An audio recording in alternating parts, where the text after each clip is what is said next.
Welcome. We're glad you're here to be with us. We call our group the Hug, but it is the Salesforce Healthcare User Group, if I haven't said that a million times. So with that, we are going through a couple things. First, kind of housekeeping. So we do have resources for you. We have virtual meetings. We have the Salesforce community, so please don't forget to check that out. We do post things periodically. We also have there's a Salesforce Health Cloud community group also, and of course YouTube, and then each other. So please speak up throughout the call if you have any kind of information you want to share, especially if you're another consultant and you've run into a different use case and are able to provide more information. That's always helpful. So this is our group leaders. I'm Kathy Ackberry. I've been working in healthcare for over 20 years, and I started working with Salesforce in 2010. I do have a fun fact that I jumped out of a plane 3 times. That was quite a few years ago, so I might have to update that at some point. And then Tina, do you like to introduce yourself? Thanks, Kathy. I need to update how long I've been in IT healthcare. I actually sort of think I don't want to update that, but it's been a while. And since 2017, I redirected my path from healthcare, specifically EHR support and so forth, into Salesforce, and I haven't looked back. And anyone who knows me knows I am a theme park junkie. I love theme parks. And that's it. I'm happy to be here. I should definitely give you the rundown about where you need to go, what you want to do when you go there, because she knows insides and outs. So we are revisiting implementation. Health Cloud has changed quite a bit, I think, since the last time we've done it. The basics are still pretty much the same, but it's a growing beast. There is so many more things that they're offering, and of course, the healthcare environment is huge, right? The ecosystem contains a lot of different organizations doing a lot of different things, and so we are seeing more of that front end and back end being available in Salesforce, as well as just different ways to use different use cases, right, for different organizations. So with that, we are going to kick off today's meeting. Today, we're actually kind of aligning what we're doing, what we're talking about with the Health Cloud Super Badge. So we took each of those challenges and the area of Health Cloud that it's working with and those features, and we're going to talk about each one just a little bit, kind of some gotchas, kind of some walkthrough about what you need to do to set it up, and then so we're going to provide you the resources that we found throughout Salesforce Help and Salesforce Trailhead to be able to support these different challenge areas. So with that, anything there, Tina? Okay. So here's our agenda today. We're going to go through, as we said, the Health Cloud Super Badge, the Health Cloud Specialist, and we're going to start off with non-clinical considerations, clinical considerations, right? Because you always want to decide whether you are a clinical organization or a non-clinical organization, or you're dealing with patient information, and if you are, to what extent, when you're deciding on how to set up Health Cloud. And then also these system administration tasks and some helpful tips there. Care plans, templates, and timeline, which is a growing area all on its own. We could actually spend probably 3 meetings just on that. We have care programs and authorization forms for providers and provider search, utilization management, and device management. We are going to talk a little bit from the payer point of view, the provider point of view, also different organizations outside of that. So with that, one more, sorry, my mouse does not want to work well on where they put the advanced slide. And Tina's going to go over this one, so we're going to start with non-clinical considerations. Thanks, Kathy. You're welcome. When you're looking at implementing Health Cloud, there's a lot you need to do or a lot to consider before you implement Health Cloud. And that's really what this is about. It's not only just looking at your org, but looking at how you want to approach doing your implementation of Health Cloud. Now, this is coming from the lens of a larger organization. Think a hospital-based or a organization that has multiple clinics. If you're looking at a situation where you're implementing Health Cloud, it's one clinic, it's a very small, you have a lot more leeway here. But a lot of times you're looking at a larger implementation. So one thing that you would definitely want to do is some basic housekeeping. When you're looking at your Salesforce org, you want to make sure the clinical data model is enabled. If you see EHR and the Health Cloud object names, you don't have it enabled. You do want to make sure you do that. And if you are currently have an org, you want to go double check. You would be surprised how many orgs are not yet updated. If you're a fairly new org or you have one that's just spun up, it's automatically in the new clinical model. You must enable person accounts. End of story. You don't have a choice. Your individual wrapper can be challenging, and I think, Kathy, you actually in your system talk about that as well. I always recommend to go and spin up a Salesforce Health Cloud demo org. I have implemented Health Cloud from scratch maybe once or twice. I still have to, I just go spin up a demo org and go, that's how you do it, great. Don't kill yourself if you look at it and you're like, I'm not sure how to do this. Go look at an example, do that. From a bigger perspective, when you're looking at Health Cloud, a lot of it's built on integrations. And yes, Salesforce loves MuleSoft and they promote MuleSoft. And yes, this is a Salesforce Trailblazer user group, but there is the reality of MuleSoft. It's very expensive and a lot of organizations can't afford it and don't need it. And the larger your organizations, you're talking enterprise healthcare systems and so forth, they already have their own enterprise tools. There has to be a very compelling argument to go to MuleSoft. And sometimes it can be made and they will do it. And a lot of times they won't. And so just be aware that even though Salesforce is promoting MuleSoft, it's not always the answer. And it could be that the current environment that you're working in or implementing in is going to be very, very resistant to that. And that's fine. Just be aware there is that tension and those considerations if you're a consultant doing implementing, which majority of people here are consultants. Now let's talk about the data. And then I'm going to say specifically, usually with Health Cloud, you have patient data, you can have member data, and you can have provider data. And then with that patient, member, or provider data, with the patients, you can have your encounters, basically the episodic care, whether it was in a acute environment, your hospital, or if it's ambulatory, their physician practice visit. You have your members, they have their claims. Salesforce is not a data lake. It is not a data warehouse. If you start treating Salesforce as a data warehouse or data lake, you will start paying huge data bills. You do not want to do that. Also, I would strongly encourage, if you're looking at large data, that if you are looking at, you want to have that one master record on the patient, a unique identifier. And you have, so you think of Sally, she's the person, she could have gone into the hospital and she could also go visit the physician practice. Each entity can have a different number for Sally, but Sally overall needs a unique identifier in the healthcare system. Usually Google, Amazon, whatever, you want to have a data lake to reconcile and come up with not only the medical record number that you have at the hospital, the acute side or ambulatory, but then you have that unique ID. Don't have Salesforce do that. You could try to, but really have the responsibility of that outside of Salesforce. Then when you're consuming the information and on Sally, the record, you can say, okay, here's Sally, here's her unique ID. And then you have your events if you need it. You don't necessarily need it.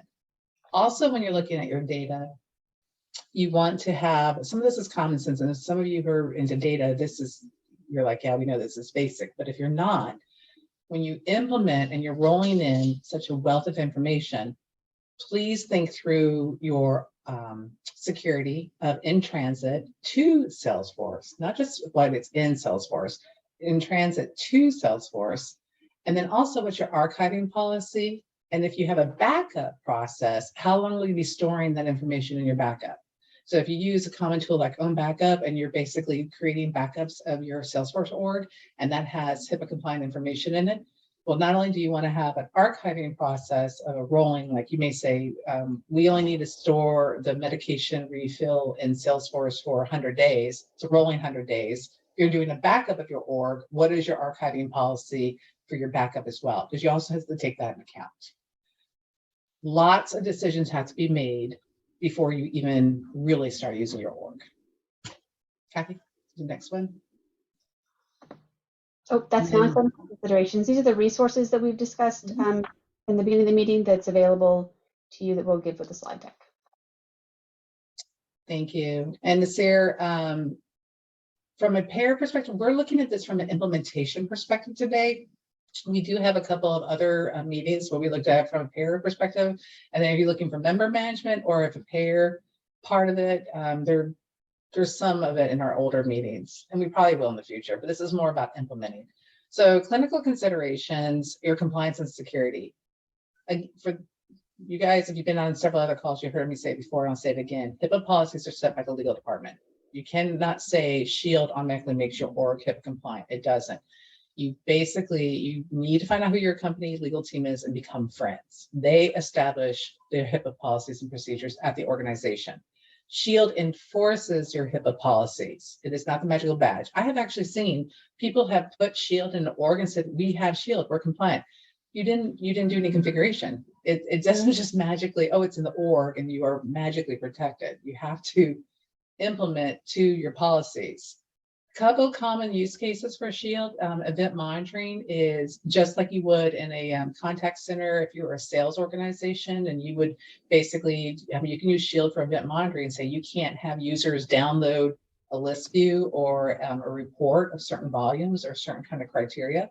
You can actually do that also with patients or member data. You can say, if someone needs to download a list view and it has this type of record type, or it has this many, exceeds a certain threshold, you can actually have event monitoring either create a report off of that or actually stop that. So that's a great use case for helping to monitor and really secure your data.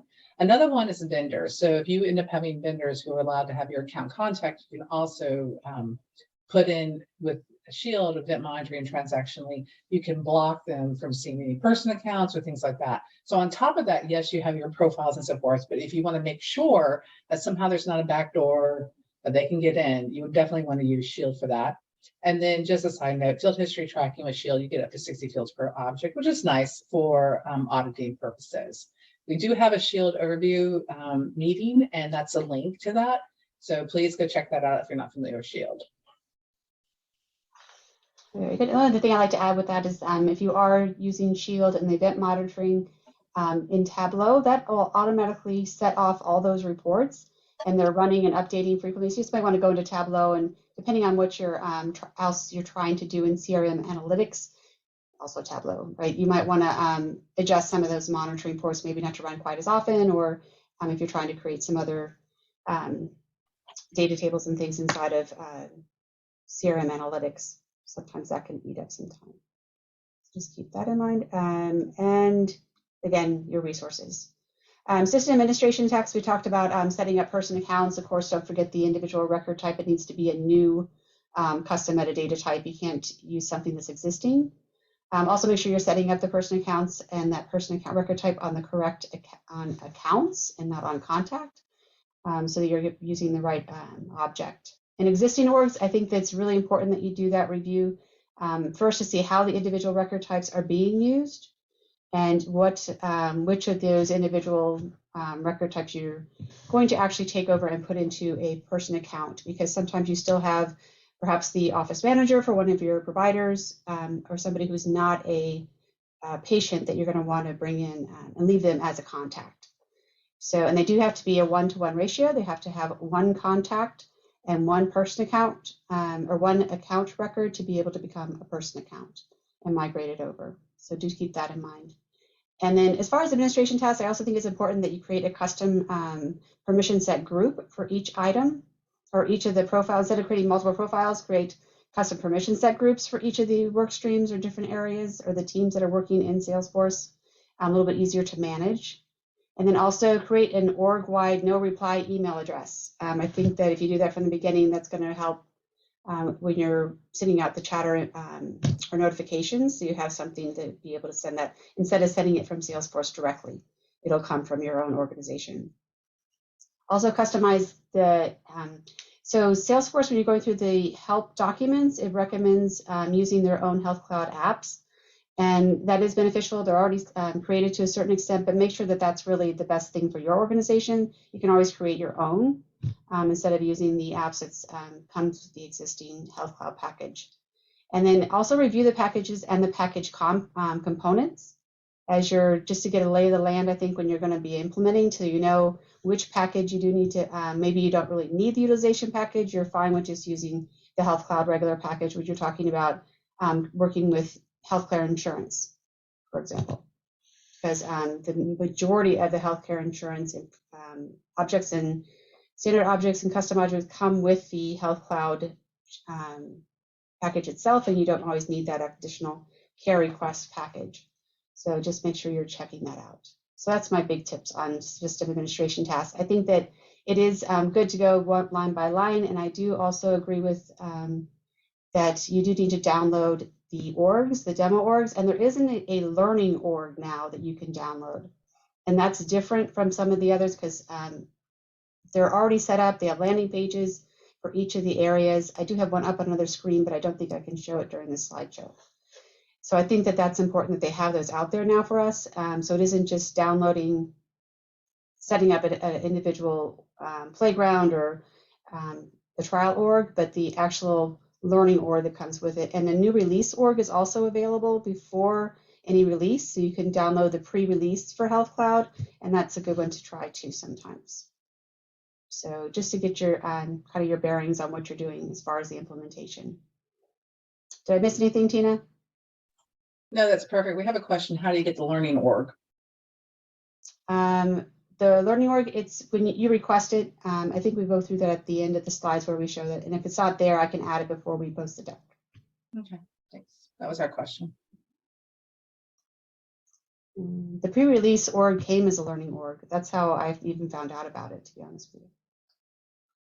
Again, the resources, oops, and I jumped too far. So next is care plan templates and timeline.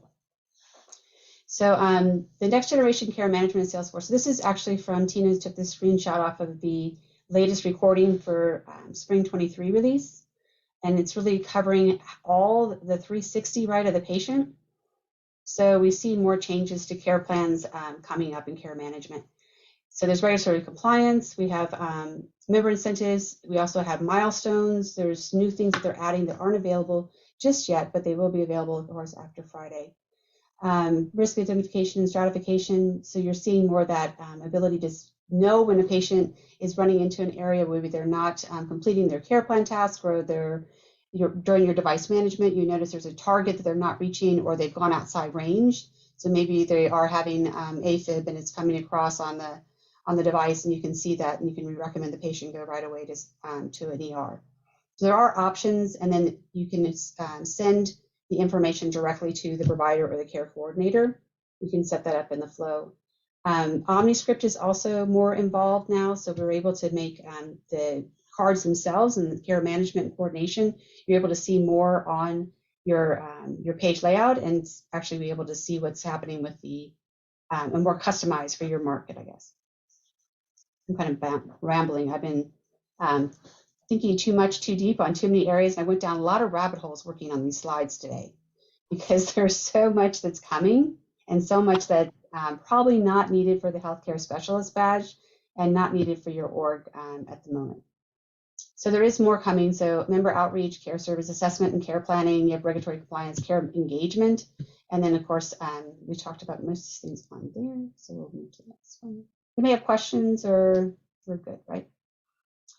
This I thought was really helpful too, and so did Tina. I saw this as well. The care management journey, it's mapped out. So you can see how the patient comes in, right? Whether they're an existing patient, and you see risk scoring and data mining that says that this patient needs to be perhaps more attention paid to them, or you need to reach out to them. We have internal referrals from physicians or the hospital that you're currently working with, or an external referral maybe from a patient themselves, or maybe some marketing that you're doing. So we have the case creation as it gets created as soon as the referral comes in through the patient referral process, right? And then we have the outreach and engagement, which is reaching out to that patient or reaching out to the provider that referred them, and then the member contact and consent. So you can send now with DocuSign and through some documentation, you can intelligent document processes, you can refer, actually have that patient fill out their paperwork and bring it back, not paperwork, but their forms, and have that brought into Salesforce. They can do assessments. You can do that through surveys. There's assessments the patient can fill out through the new assessment tool too that they're offering. We have care planning, member education and empowerment. So remote device monitoring would go more into that. Care team collaboration and periodic reassessment, care plan updates. There's obviously a lot more you can do with care plans themselves, right? They're flexible. There's concurrent. There's also, you can set up a blank care plan and not use the template at all. There's updates from EHR and the Health Information Enterprise. So there's different ways for integrating. And then, of course, the graduation. And then ongoing healthcare journeys, reports, dashboards. program involvement and evaluation improvement. So you're retro trying to make sure you're doing everything the best way you can, and where the areas are for improvement. Again, the care coordination is extremely flexible. There's more resources every release for patient care. You can sign up for the Learning Demo org, review data models, and the release notes. Recommend you really do this, because if you're starting off with a new system, right, or if you're just trying to improve the one you have, you definitely want to do the time to do the gathering documentation and requirements before solutioning, because now is the time to implement changes to your processes if you want to do that. And I think it's important too that you kind of think about how maybe perhaps building this. Start with a simple, flexible care plan template and kind of go from there. Because I think if you start out trying to implement everything that they're bringing, including the ability to discovery framework and the assessments, the documentation, all of that, I think that it's a lot to try to do, and it's going to take a long time to ever get your org off the ground. And using an agile process, you might want to start with just a smaller amount or a smaller team and work forward. So some of the highlights, more features are going to be utilizing OmniScript for customizations. That's already in the existing the build. So you do need to set up OmniScript, and you always want to make sure you download the correct OmniScript package and make sure you're setting up all those permission sets that go along with it. There's also multiple care plans for patients now enabled by default. So if you need to have that one-to-one, you need to turn it off. You put it back so that it can only be a single care plan to a single patient. And then the new care plan OmniScript flow for the new template, that's what I mentioned before. You can actually add that to the page layout as an action button. And if you need to do a new care plan template on the fly that's blank, that isn't tied to one that already exists, you're able to do that also. And you can add care plan templates. There's a button that you can just add that's already existing. You can add to the page layout. I think that's really helpful because it's just quick and easy. When you're on the case, you can just choose that button, and it brings up the templates that are associated with that record type. Choose flexible or concurrent. If you're going to do a very simple care plan, you would use flexible. If you're going to do something that's more advanced, you would want to use concurrent. And then you can enable digital experiences. If you want to include the patient and external care coordinators, you don't have to. I've seen it done both ways, but I think that that's important to know, that you can take it forward and actually have the patient more involved. And the OmniScripts sometimes are designed to be external facing, so is care plan templates. So it's not a huge lift to change that and provide that access. But again, you want to make sure you're in your SOW that you're including that if you're a consultant, and the time that it takes to do those things. And the care plan templates are data. This is just a little functional tidbit, but they are data. So you want to update your Sandbox template to include them when you refresh. It's easier that way as opposed to having to keep recreating them. Oops. And then there are two timelines. It's best to use the enhanced timeline. It gives you more opportunities to be able to actually make adjustments or to create a task straight from the timeline and to reach out to that patient. And Tina, anything I'm missing? I know that you thought that was amazing too. What's coming down the pike for that, for the from spring 23? So it's very fascinating. Let's talk about what's happening in healthcare, right? So right now the hospitals are really struggling financially, and the payers are sitting fat and sassy on the money. Because the hospitals have lost their elective surgery. It's not happening. People aren't electing to go in for surgery, which means your payers don't have to pay out a lot of claims. That's a really, really simplification of it, but you get the gist. So right now, member management is where Salesforce is focusing. So when you look at the spring 23 release, you really want to make sure you understand care plans and how that's being used for your member management. And this is what we're talking about in the path and what they're basically doing. So make sure you understand your care plans. We do have the basics, and it really hasn't changed in one of our Health Cloud implementation. You know, when you create a case, you make it the record type the same as the care plan, how you basically do your problems, goals, and interventions. That hasn't changed. You really want to focus in on that. But how they're building their enhancements and how they're building for the member management, you got to go to your foundation. So go look at our other implementation when it comes to the care plans. That hasn't changed dramatically, and that will set you up for success on these new enhancements that are coming in the spring. Yeah, with the integrated care management and discovery framework, I think so. The with that. Yeah, care temp, I think as far as setting up a care plan template is the same. But one thing that's nice is this is the 360 view now. So you do have the care plan template that's not this one. This is for the plan template for the healthcare.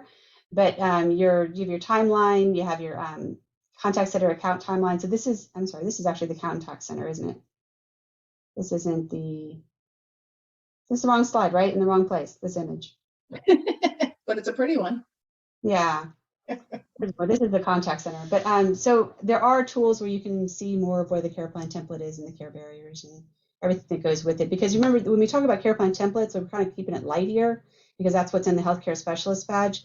But there's outside of that, right? You still have care gaps, care barriers. You have a lot of different things that you can start to incorporate into that to help take better care of your patient. And I think it really just depends on the use case of how much of that you're going to bring in. And then do you build it as you go, right? And maybe not start off with everything at one time. Here's all the different information about it. Do remember to set up your predefined case teams and your customize your case team roles. They do offer to let you do this, set up care plans without a care team. And I don't really see how that would work, but and also householding map for your care coordinators. Again, you can always include your external caregivers through an experience site, and I think that that's important to think about too. Again, most people, when they're in healthcare, don't want to have anybody have access to their medical records because they're afraid of the possibilities that could happen with it. And again, the timeline, customizing it, how to make that more useful for you too, so that you can have that quick view when you're looking at the page layout. So care programs and authorization forms. Back to Tina. Thanks, Kathy. So when you're looking at care plans, they're foundational, right? So problem goals and interventions is usually clinically based. You're looking at like someone is diagnosed with diabetes, and basically the problem could be that they have high sugars. That's the problem. The goal is to maybe reduce their sugar level by, how many points. And the interventions is basically tasks, right? So you look at that. And then with this, care programs are, we have a program as a healthcare organization to work with newly diagnosed diabetic patients. Okay, so a care program, it could have multiple care plans associated with that, but a care program brings it all together. So you have a program for newly diagnosed diabetes patients or members, and then you're tying that into the care plans. That's going to be part of it. And you see to the far right, I have the care plan templates are assigned. So you create those and you assign the ones that should be to the patient and the care coordinator and maybe the caregiver.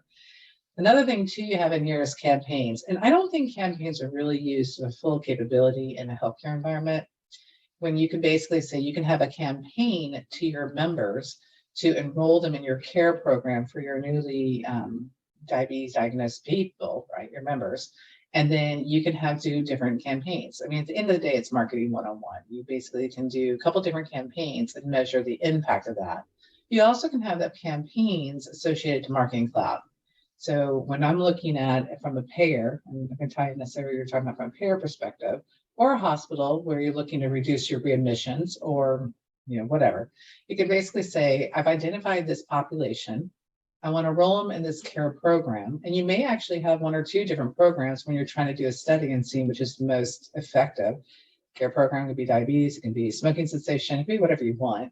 You have your protocols, your care plan templates. You can have your campaigns tracking, and then you can have a start and stop for your care program. So someone can enroll in a care program and say you have an onboarding for newly diagnosed patients, or you could have a 6-week smoking cessation course. Your care program is where you bring that all together. And then if you're doing consent documents, I know Salesforce has, you can sign a document when you're out in the field. You use DocuSign or Conga or so forth for a lot of your signing, because a lot of times these signatures are going to be done online, and those are really great to capture and store inside Salesforce. So that's general and overall of your care programs and authorization forms, and that's a high-level overview.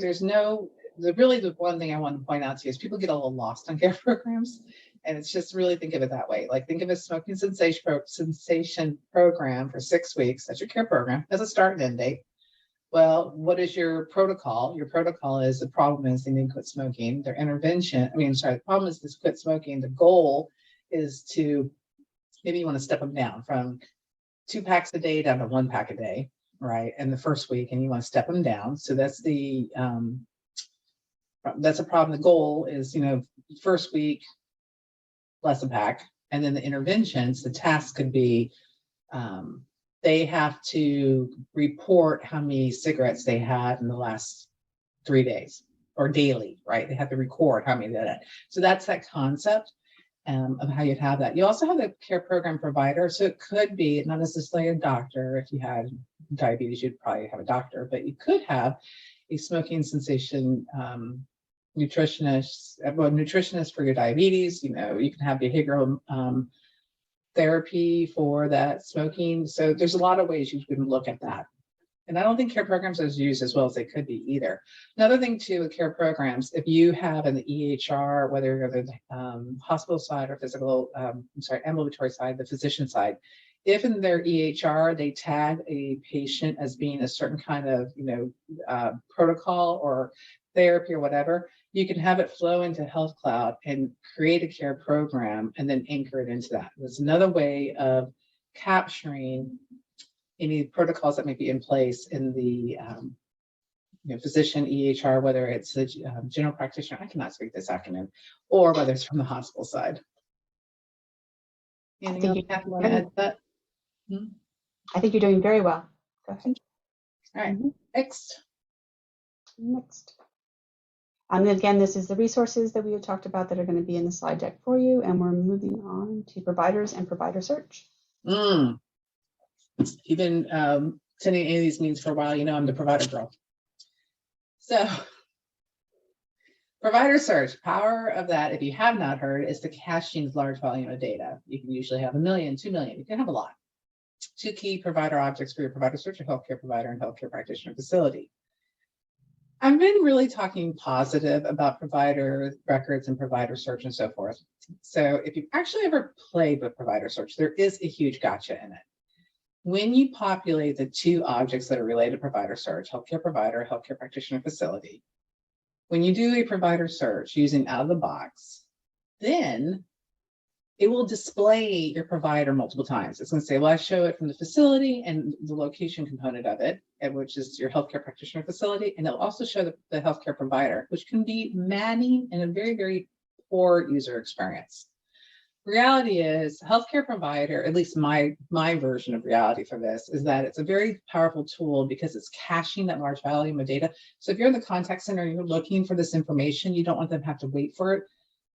But candidly, you're building your own Lightning Web component to display this data for your contact center people and things like that, because you need to filter appropriately and to make it really work for your population. So if you have not worked with provider search before, go in eyes wide open on that. If you have done provider search before, you know what I'm talking about. So just be aware that it's a gotcha, that out of the box is the way it displays the results. It's good to some way, but you may either make a decision, only do the healthcare provider, and then try to figure out how to trick it for the practitioner facility, or keep playing with it, and you're going to have to sort of kind of fudge it to not have it duplicate everything like crazy. So just an FYI, and then literally it'll show a person icon for the provider, and then it shows a building for the location. But if your Dr. Bob visits multiple locations, then Dr. Bob can be shown multiple times, as well as the different locations. It can be maddening. So just a heads up on that. Something else that I've been seeing is, for a long time, I was like, Dr. Bob should only be a contact. And then I saw at one point, they said, Dr. Bob's now a person account. I said, what? Wait, what? So it's been really interesting watching the progression of this in the provider space. Is that Salesforce really addressed the issue. So you can have Dr. Bob as a person account, whether he's a patient or member or whatever, or you could have Dr. Bob as a person account. What's happening, not only and what has happened actually, is in the Health Cloud provider management, it's the healthcare provider object that you attach to the contact or the person account too. And another one is on the provider network management module, which you guys have seen me talk about and I'm wrapping up actually solutioning on that module, which is interesting. Stay tuned for more on that. Is that you can use your healthcare provider as your duplicate. So your contact or your personal account can be your uniqueness. And for me, how I'm solutioning is the contact has the static data, it has the MPI. That is my unique Dr. Bob, and I can always anchor to. My healthcare provider can be a mini. And so then we can have all the different, spaghetti model you're going to have with provider management. So just something just to call out is how that's evolving. And so it frees you up in certain ways. And also by using the provider of healthcare provider and healthcare practitioner facility and all of that, you can actually guardrail it better for security. So it could be that someone needs to see Dr. Bob, the person, the member, the patient, but then other people only see the healthcare provider, and that's your security line, which is really, really nice. And I've just been really working through that and really appreciate the path they took forward on that. So calling that out, do yourselves a favor from the very, very beginning. And if you haven't yet, please do yourself a favor. Make your MPI one field unique. Save yourself the headache. Please, please make it unique. And you don't have to use a location object. I have actually had animated conversations on this, and there's pros and cons for using the location object. And actually, even in the provider network management add-on module, used to be part of Velocity, and now it's and is an add-on cost to Health Cloud, is that it's only called out once, and you can literally have an account called location. The advantage of doing that is if you want to use account teams or any of that account functionality, absolutely. And there's also pros to using the location object. Retail uses it a lot, but I still have not found one compelling reason that I absolutely have to use the location object. And I think I lose more using that than gain. So using the healthcare facility object along with the healthcare practitioner facility object meets all the needs that I would need in provider modeling. Anything else you want to add to that, Kathy? Nope, I think you did a good job. Just maybe one thing on the MPI field. You said to make it unique. It really depends again on the use case. I have a home health care that would have, they would create a separate account with the same MPI field for if the location is servicing, even though it's one location, if it's servicing another county. So it's MPI really, 2. Wait, that's MPI 2. Are you talking about the location or are you talking about the provider? The provider facility number. It's the MPI for the facility. Yeah, so let's pause for a second. This is what gets so freaking confusing in Health Cloud. There's an MPI 1, which is the provider. MPI 2 is the facility. So you usually will have duplicate. You can't make MPI 2 unique because of what you were just talking about. You can't. You absolutely 100% can't. Agreed 100%. And then usually it's going to be like, I don't know, MPI 2 plus part of your street address or some kind of weird thing you can do to make a unique identifier on that. But MPI 1, and I didn't put it on the slide, and before we publish these slides, I need to update that. MPI 1 provider, you will be in hell if you do not make that unique, because the provider should only be one. And if you end up having multiple Dr. Bobs in your database, and you're trying to figure out his status on credentialing and your life will be hell. But I agree on MPI 2. And see, guys, look, even Kathy, who has years experience, and I have my years experience, we're having to have this conversation. That's how much fun this is. But I agree on MPI 2 for the facility. Yeah, you don't make that unique. Yes. Any questions on that? And I think we have another question, but any questions up to this point?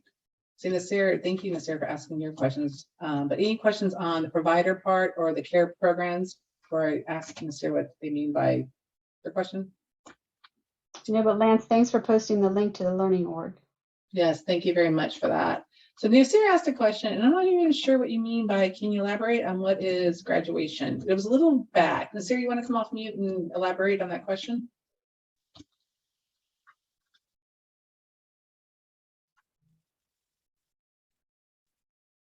Or not? Okay. Yep, Jim. Yeah, it's a fun conversation on MPIs. Right. We move on. We have more. I think I'm sorry. My name is Crystal. Hey, Crystal. I think the person that asked about the graduation, it was on the map that you posted. Like if you're following the journey, it was like towards the end and it said graduation. Right. That's when the patient graduates from whatever the program is. Yeah. So that was me actually. So I asked the question, Nasir here. So I mean, I just wanted to like, what is the like a graduation process for a patient? So if they're a cancer patient, right, graduation would be their 5 years cancer-free. If they're a smoking cessation package or patient, then they would have stopped smoking. Right. Premenopausal, they had a year without any. Got it. Okay. You know, different depends on the in this case. Does that help? So if they do have a graduation, not everybody has a graduation, right? Sometimes diabetes is going to be ongoing. So go back to the next slide.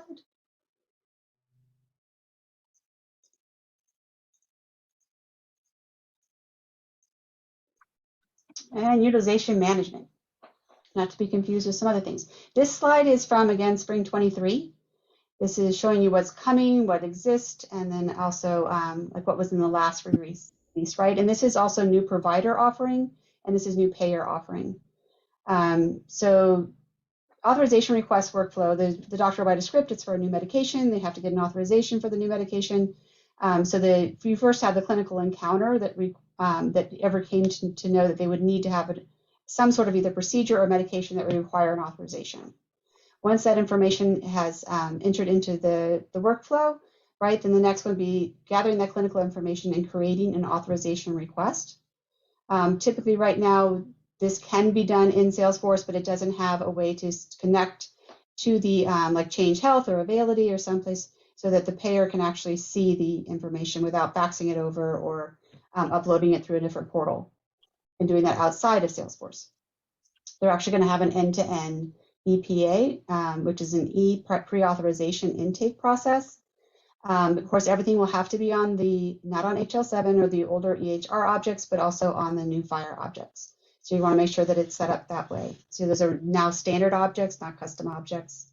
You need to have an EHR connector. This is coming from the new provider offering. And then the DaVinci, I'm not familiar with this, the DaVinci FHIR request. Are you familiar with that, Tina? No, I'm not. Anybody on the call? Anyone? Also, we have the authorization request submission, so you can submit electronically. Right now, you would do that again through fax or through a portal, but you have it's going to be where it's seamless because Change Health is now going to be available within Health Cloud, and then Change Health is one of the primary utilization and pre-authorization request portals, right, for anything that goes with healthcare, pay claims, anything, right, as far as from the payer point of view. So you do have intake management. So there's going to be an authorization request, acknowledgments of peer-to-peer. You're going to be able to do a lot more.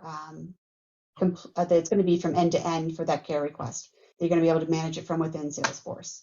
And that's really, I think, the direction that they're going is to be able to utilize that electronically without having to go outside of Salesforce to be able to process a pre-authorization or an authorization request together. So these are going to be, it does need to be aligned with the FHIR model, data model. It's concurrent review intakes. You're going to see that, and then I believe I put the data model on the slide. And then this is already available, right? The template rules, easy admin setup, the SL service level agreement breach prediction, a timer, because they have so long to actually approve and to review the request. And then it's also only good for so long, so it can expire. And the process library template rules, and then the available payer offering came in the previous release. So there is a new, so there's additional care package for care requests now.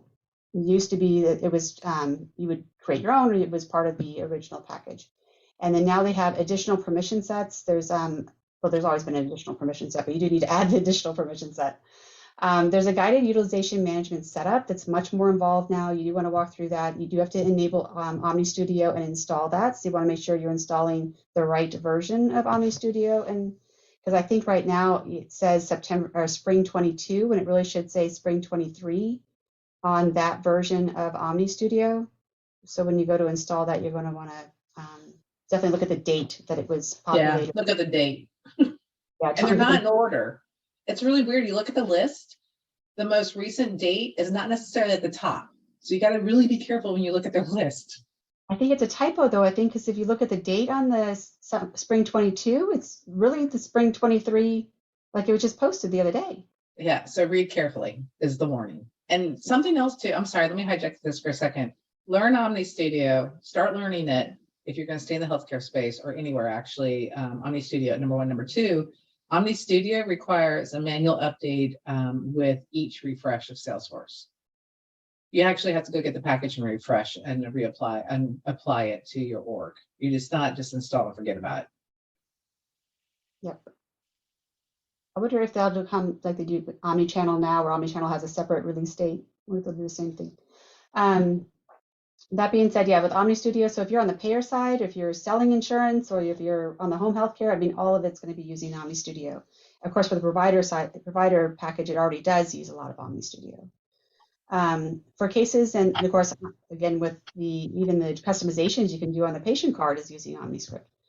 So use cases for payer and payer and provider. So there is utilization management that can be used on both sides again at the house. So if you're a payer, you'd want to use this model as well as if you were the provider looking to actually have you're submitting the care request for the pre-authorization, or if you're the payer receiving it, it's a good process to follow and use a data model. So good for both types of clients. Each care request creates a case. That still happens, still annoys everybody, but it happens. Create record types for the case. You want to make sure that the case and the care request record types match to a certain degree, so you're able to know which ones belong to which. And then import procedure and diagnosis codes. You do need to do this to add your code sets, so you're able to properly add or submit the care request and the pre-authorization. I think that's the biggest shock to clients is that they buy a health cloud and they think it comes with the codes. And they don't really understand you have to go buy that. That's not something that they can share. They're not going to provide. It is up to the company to go procure that and then load it. Yes. And then also, I think to know there's ICD-11 that's coming. It's in other parts of the world, but so if you're global, you want to think about that. And then, but it's not in the United States yet. We're still using 10. I remember ICD-10 rolling out. Oh my gosh, and they were ready for 11. Yeah, we're not. The United States, some other countries are already on board. So keep that in mind. So again, we have some options here for you to get more information. And then device management. So this one I kind of did a walkthrough because I hadn't done this actually. We haven't had a device management or an area that I worked on anyways. So you do need to create a code set that is, you can create manual code sets. So you do create a manual code set and a unit of measure for each metric. Those are two different objects. You have to create one of each, right? And then you determine and set this care metric target. Again, another object. You got to go in and set that. If you're setting an org level care metric target, you want to leave the patient field blank. If you're setting it up for a specific patient, then you would fill the patient in. So you can do it either way. So it can be for the entire org. So like the care management target for pre-diabetes is this range on your glucose level, your A1C. But if it's for a specific patient where maybe their target range, you're just hoping they get down to like an A1C of 8. You know, you can set that so that it's specific for that patient. And that way that when you add the care observations to the page layout and the remote monitoring chart, right? So whenever you're getting that information, those triggers are going to say, okay, well, his A1C is an 8. So his 6-month or 3-month blood sugar levels are now at a lower rate than where they were. So you can make it specific, or you can do it for a global organization. The care observations is a related list. You need to add that to the page layout, so you can go back and put it on the Lightning page layout to add the remote monitoring chart. So the remote monitoring chart is a separate component that you can add to the Lightning page. And then you can configure field mapping for external source data if you're going to be bringing the data in from outside, or if you're going to be entering it through maybe a lab report that gets faxed in, and the care coordinator is going to be adding it. So there's different ways to, of course, to have that information brought in from the device. And then optional flow register, optional, there's a flow to register a device and create shipping requests. So if you're actually sending the device to the patient, instead of the patient maybe purchasing it on their own, you can create a flow and have that done through within Salesforce. You do need to add a unique identifier for that device. You want to make sure you have that on that actual shipping request, and you have to set up a tab where you can just register the device, or you can also create the shipping request or do one or the other, which I thought was kind of neat, gave you an option.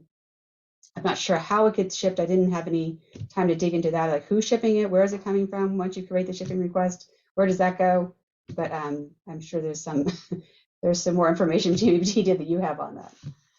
But I did think this was helpful as far as the walkthrough and how it would be set up. And it's not a, again, this sits outside of like so many other features that we have available in Health Cloud. And that is, we are at 3 minutes to time. Here is your device management information. This is your other areas you can go for more help. I put this down here. There's your help and your trailhead. It's on every slide. This is where we got the information. This is where you can go and get more information. With that, we do have questions. Just a few minutes. If you had a chance to look in the chat. We have nothing new on the questions. I know we covered a lot of information. Hopefully, if you looked at our other implementation, there's some new information you can glean from that. And we thought maybe following the super badge might be useful. Any questions on that we haven't addressed, or even not related to this, but related to Salesforce and Health Cloud or healthcare? No? Okay. Kathy, you want to go over our resources? Yeah, don't forget these. We didn't really touch on these, but there are full guides, right, on implementation in the admin guide, right? The developer guide. Just because you're an admin doesn't mean you need to look at you don't have to look at the developer guide. Take the time to look at the developer guide also. You need all that information. And the developer guide gives an explanation a little bit more in depth about what that actual feature is for, or that object's for. So that's really helpful. Health Cloud admin, and there's a quick setup guide also. If it's a light install or implementation, sometimes that's a good way to go. Of course, you're starting in the sandbox, that's also a good way to go. So this, I think, is just where we got the resources for the badge. This is Salesforce Health Cloud resources, more of these, right? Getting started, your webinar, planning your implementation, how to, if you are a Premier Success member, you also have access to office hours and those kind of things. Take advantage of that. And if you are a user, and I know we call this a user group, but typically we're talking to admins or to consultants. But if you're actually a user that's just using Salesforce and want more information, please let us know that, and we can try to design or work on something to present from that point of view as well. Here's some where, yeah. Hold up a sec. We're having a couple of questions coming in. So is there certification for Health Cloud? It's from the partner camp, so not from a regular Trailblazer certification, but if you are a consultant with a partner, there is a partner accreditation and you can get the Health Cloud certification that way. And so if you're a consultant, talk to your company about that. And then the follow-up question, besides Trailhead and Partner Learning, do you know of any other study resources to obtain the certification? We're really emphasizing the Health Cloud Super Badge because it's really, really, really, really helpful. What else would you say, Kathy? Yeah, I think that's true. And I think that definitely going through the release notes, I think helps too, because they haven't updated so they say they haven't updated, but when I took the Health Cloud last time, and it was the last time, I like how I say that, but it is a beast, right? You have like 60 questions for a lot of information. And the Health Cloud AP exam is from the original Health Cloud built at the same time they came up with the exam. As they've been doing releases, they haven't updated the questions, but I'm sure that's going to come. So definitely keep an eye on that. They do that now with your other certifications. So your sales certification or your service certification, every release they update it like maybe a month or two after. They'll start to update those exams as well. So for admin, same thing, right? They keep updating. So that's something to keep in mind. I think too, doing the learning org really helps if you're going to do the exam. The Health Cloud's the actual learning org to walk through those different areas. So if you are setting up like the EHR for and intelligent sales or for MedTech, walk through the learning org to get a little bit better information about what that looks like. So you do have that visual when you're going in for the exam. So I think that we are visual learners. If you're in tech anywhere, right, you're always going to have that ability. Data models too. Data models are a great way to do it. Yes, there are data model changes in this release that are really important. Thank you, Kathy. Dins, and I'm not sure if I'm pronouncing that correctly. DENYS. Dins just posted a link to the spring 23 release notes. Thank you very much for that. You guys are being great today, giving us extra resources. Thank you for that. And then we will be sharing the slide deck out. You have to go to the Health Cloud user group, Trailblazer group, to get to there. Also, we have our YouTube channel. We'll go for the video, and then next up. No, go ahead, because we're out of time actually. So next up is we have more meetings. You are going crazy on the mouse, woman. I know my mouse is awful though. Oh my goodness. So our next meeting is March 9th and then April 13th. We don't know what we're going to talk about. We're having some vendors who may join us. Do you have things you want us to cover? Give us a shout out. Right now, we're sort of kind of, getting, saying what's currently popular. We may revisit back to the spring release because there's a lot in the spring release. There is a lot, but we'll see. If you have any ideas, let us know. And yeah, I think that's it. I think so. Thanks everybody so much. Thank you so much. Thanks. Thank you. You have been fantastic. Thank you. Thanks. This was a wonderful session. Thank you so much.